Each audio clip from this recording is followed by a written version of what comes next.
Welcome back to Word Power, the podcast that celebrates the beauty and complexity of the English language. I'm Laura. And I'm Callum. Today we're diving deep into why having a rich vocabulary isn't just about sounding smart. It's about thinking more clearly, communicating more precisely, and even boosting your career prospects. Absolutely, Callum. And we'll be exploring one particular word that often gets a bad rap for being unnecessarily fancy: utilize. But stick around because there's more to this word than meets the eye. Before we jump into our featured word, let's talk about why vocabulary matters so much. Laura, you've been teaching English for over a decade. What do you see when students expand their vocabulary? It's like watching someone discover they have superpowers, Callum. When students learn new words, they don't just gain labels for things, they gain new ways of thinking. Take the difference between saying I'm sad versus I'm melancholy or I'm despondent. Each word carries different emotional weight and suggests different causes and intensities. That's such a great point. Research from the University of Pennsylvania actually shows that people with larger vocabularies tend to have higher salaries and more job satisfaction. It's not just correlation either. Vocabulary size is linked to cognitive flexibility and problem-solving abilities. Exactly. And here's something fascinating. Children who hear more diverse vocabulary before age 3 have significantly larger vocabularies throughout their lives. We're literally building the architecture of thought through words. Speaking of building, let's construct some understanding around today's featured word, utilize. Now, I know what some of you are thinking. Callum, why not just say use? And that's actually a perfect question to explore. Right. So let's start with the basics. Utilize is a verb that means to make practical use of something, especially in a way that creates value or serves a specific purpose. But here's the key difference from use. Utilize often implies making use of something in a way that maximizes its potential or effectiveness. The etymology is really interesting here. Utilize comes from the French word utiliser, which itself derives from utile, meaning useful. This traces back to the Latin utilis, from uta, meaning to use. The word entered English around the early 19th century, during a time when we were borrowing lots of formal terminology from French. That French connection explains why utilize often sounds more formal or technical than use. It's what linguists call a high register word, one that signals formal or professional contexts. Now let's talk about when utilize really shines. It's not just about being fancy. There are specific contexts where utilize conveys meaning that use simply can't capture as precisely.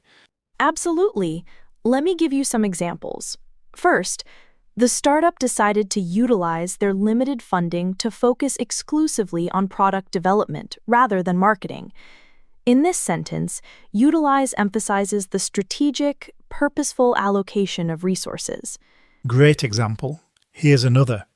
The physical therapist taught her patient to utilize breathing techniques to manage chronic pain. Notice how utilize suggests actively employing these techniques as tools, not just casually using them. And here's one from the business world. The company plans to utilize artificial intelligence to streamline their customer service operations. The word utilize here implies implementation with a specific goal in mind: efficiency and improvement. I love that last example because it shows how utilize often appears in contexts involving technology, business strategy, or systematic approaches. It's the word of choice when you want to emphasize intentionality and optimization.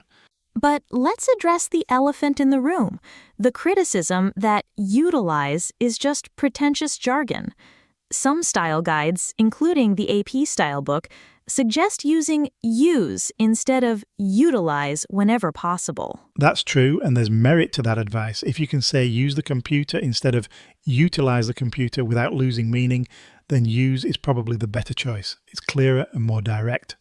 Exactly. But here's where it gets nuanced.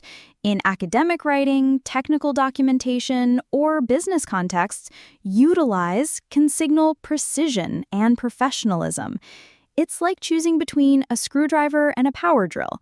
Both can drive screws, but one suggests more serious, systematic work. That's a perfect analogy, and this brings us to a crucial point about vocabulary development. It's not about replacing simple words with complex ones, it's about having the right tool for each communicative job. Right. A rich vocabulary gives you options. Sometimes you need the direct punch of use, and sometimes you need the strategic implications of utilize. The key is knowing the difference and choosing consciously. Let's explore a few more examples to really cement this understanding. In environmental science, you might read, researchers are working to utilize renewable energy sources more efficiently. Here, utilize emphasizes the systematic, optimized approach to harnessing these resources. And in education, teachers can utilize interactive technology to create more engaging learning experiences. The word suggests purposeful integration of technology as a pedagogical tool, not just casual use. Here's one from healthcare. The new protocol allows doctors to utilize patient data more effectively for personalized treatment plans.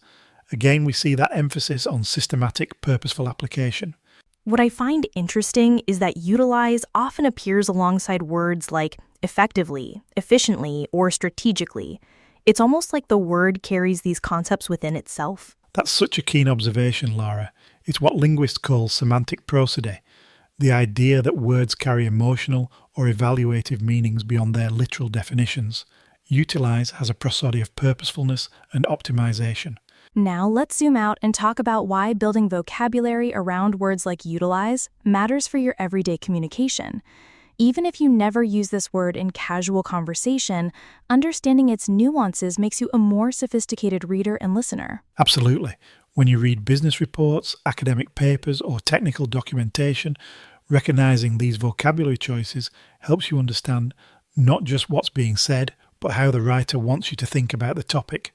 And for those of you in professional settings, using precise vocabulary like utilize appropriately, and I stress appropriately, can enhance your credibility. It signals that you understand the nuances of formal communication. But remember, vocabulary building isn't about memorizing fancy words. It's about developing sensitivity to language, understanding how different words create different effects and serve different purposes. Speaking of building vocabulary, let's give our listeners some practical tips. First, when you encounter a word like utilize in reading, don't just note its meaning. Pay attention to its context. What kind of writing uses this word? What effect does it create? Second, practice what I call vocabulary substitution. When you're writing, occasionally ask yourself, is there a more precise word for what I'm trying to say? Not more complicated, more precise. And third, read widely across different genres and fields. Business writing, scientific articles, literary fiction. Each domain has its own vocabulary patterns. Exposure is key to internalization. Here's a fun exercise. Try rewriting simple sentences with more sophisticated vocabulary, then rewrite sophisticated sentences more simply. For instance, we use the new software becomes we utilize the new software to enhance productivity, and then back to the new software helped us work better. I love that exercise. It really highlights how vocabulary choices shape meaning and tone. You're not just swapping words, you're crafting different communicative experiences. Before we wrap up, let's address one more aspect of utilize that's worth noting. It's flexibility across contexts. While some formal words feel stuffy in everyday speech, utilize has successfully crossed into more casual professional communication. That's right. You might hear it in team meetings, casual business emails, or even everyday conversations about productivity and efficiency. It's become part of our modern professional lexicon. And that evolution tells us something important about English vocabulary. It's always changing, always adapting to new communicative needs. The words we use reflect the concepts we need to express.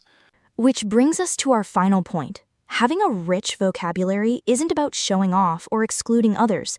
It's about having the linguistic tools to express your thoughts precisely and to understand others' communications fully. Whether you're explaining a complex process at work, analysing a piece of literature, or simply trying to articulate your own thoughts more clearly, vocabulary gives you power, the power to think and communicate with precision.